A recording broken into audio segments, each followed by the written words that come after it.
Баршаңызға сәлем. Біз бүгін 9 сынып алгебрасының 24-12 есебін шығаратын боламыз. Бізде былай дейді: егер косинус альфамыздың мәні белгілі болса, яғни минус 0,15-ке тең болса, және альфа бұрышымыз бірінші шеректе, яғни 90 градуспен 180, екінші шеректе, яғни 90 градуспен 180 градустың аралығында болса дейді, синус 45 градус минус альфаның мәні неге тең дейді.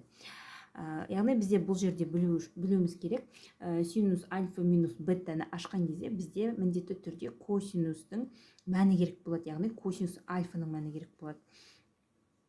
Точнее, синус альфаның мәні керек болады. Косинус альфаның мәні бізде белгілі.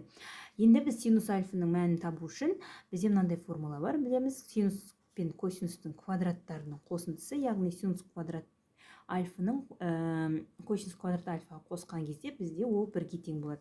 Осы жерден осы синусты өрнектеп аламыз. Бізде косинус белгілі болғандықтан синустың мәнін білуіміз керек. Синус квадрат альфа дегеніміз ол 1 минус косинус квадрат альфа, яғни косинусты теңдіктің оң жағына жібереміз. Сонда синустың өзі, яғни квадрат емес синустың өзі неге тең болады? Түбір астындағы осы 1 минус косинус квадрат альфаға тең болады. Сонда осы жерге қоя қоямыз.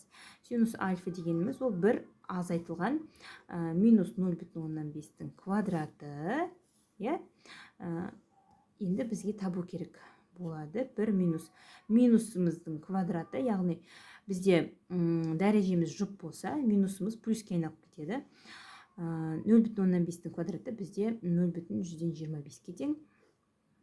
Сонда мәні бұлда 0,175-ке тең. Синус альфа түбір астындағы 0,175-ке тең деп қалдыра берейік. Енді бізде синус 45 градус минус альфаны табу керек. Синус 45 градус минус альфа дегеніміз ол қалай ашылады? Альфа минус бетта бойынша синусымыздың синус 45 косинус альфа минус косинус 45 синус альфа болып ашылады.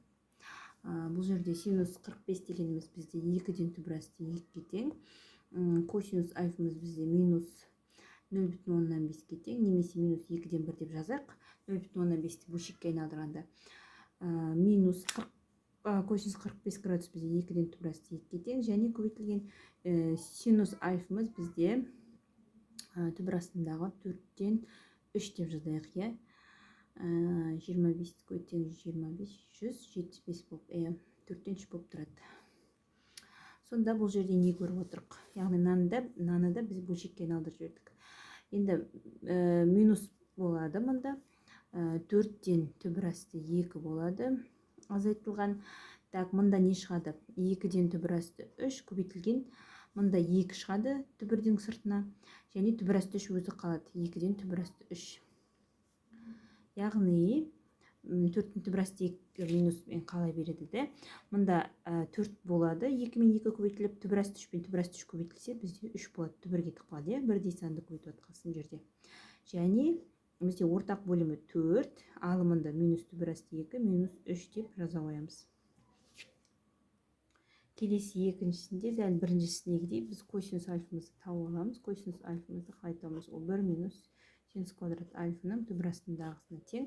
Яғни орнына қоя қойып, 1-ден 1 минус 2-ден түбір асты 3-тің квадраты бізде 2-дің квадраты 4, түбір асты 3-тің квадраты 3, түбір кетіп қалады. Сонда не қалады? 4-тен, так, мұнда 4 берсек, ортақ бөлімге кетірсек, 4-тен 3 азайтамыз, 1 болады. Бұл дегеніміз түбірден не шығады? 2-ден 1 шығады. Яғни 1-дің түбір астыдан шығарғанда 1 шығады да, түбір астыдан 4 шығарғанда бізде 2 шығады. Енді біз синус 60 градус қосылған альфа дегенді ашамыз. Ол синус 60 көбейту косинус альфа плюс косинус 60 көбейту синус альфаға тең. Синус 60-мызда бізде 2-ден түбір асты 3-ге тең, ал косинус альфа бізде 2-ден 1-ге тең. Қосылған косинус 60-да бізде 2-ден 1-ге тең де, синус альфамыз керісінше 2-ден түбір асты 3-ге тең. Сонда бізде неге тең? 4-тен түбір асты 3 қосылған 4-тен түбір асты 3-ге тең. Яғни 2 4-тен түбір асты 3-ге тең. Бұл жерде бізде 2 мен 4 қысқарып кетеді, сонда түбір асты 3 бөлінген 2 қалады.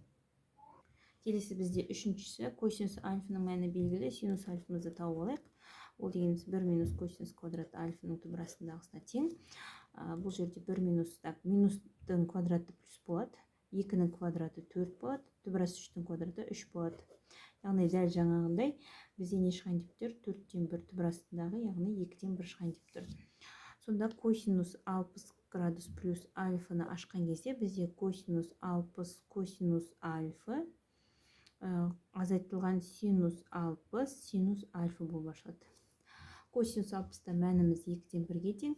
Косинус альфаның мәні бізде минус 2-ден түбір асты 3-ге тең. Минус синус 60-та бізде 2-ден түбір асты 3-ге тең. Және синус альфаның мәні бізде 2-ден 1-ге тең. Сонда дәл жаңағындай көбейтілген деп тұр. Минусымыз шығады алдында. 4-тен түбір асты 3, азайтылған 4-тен түбір асты 3 болады. Түбір асты 3-ті 1-ге көйтсең түбір асты 3 шығады, 2-ні 2-ге көйтсең 4 шығады. Яғни бізде минус 2 түбір асты 3 бөлінген 4 болады. Яғни 2 мен 4 қысқарады да, минус түбір асты 3 бөлінген 2 қалады. Келесі төртіншісінде біз керісінше косинус альфаны тауып аламыз. Бұл жерде 1 минус синус квадрат альфаның түбір астындағысына тең. 1 минус синус квадрат альфа, яғни 2-ден түбір асты 3-ті квадраттаймыз, ол 4-тен 3-ге тең. 2-нің квадраты 4, түбір асты 3-тің квадраты 3. Сонда не болады? Біз ортақ бөлім келтіреміз 4. 4 минус 3, яғни 4-тен 1 болады түбір астындағы. 4-тен 1 дегеніміз бізде 1-ді түбір астынан шығарсаң 1 болады, түбір астынан 4 шығарсаң бізде 2 болады. Енді косинус 30 азайтылған альфаны ашайық. Ол бізде косинус 30 градус көбейтілген косинус альфа плюс синус 30 градус көбейтілген синус альфаға тең. Орнына мәндерін қояйық. Косинус 30 градуста бізде 2-ден түбір асты 3-ге тең. Косинус альфада бізде 2-ден 1-ге тең. Қосылған синус 30-да бізде 2-ден 1-ге тең, және синус альфада бізде 2-ден түбір асты 3-ге тең. Дәл жоғарғадай шығайын деп отыр екен. 4-тен түбір асты 3 қосылған 4-тен түбір асты 3 болады. Яғни 4-тен 2 түбір асты 3.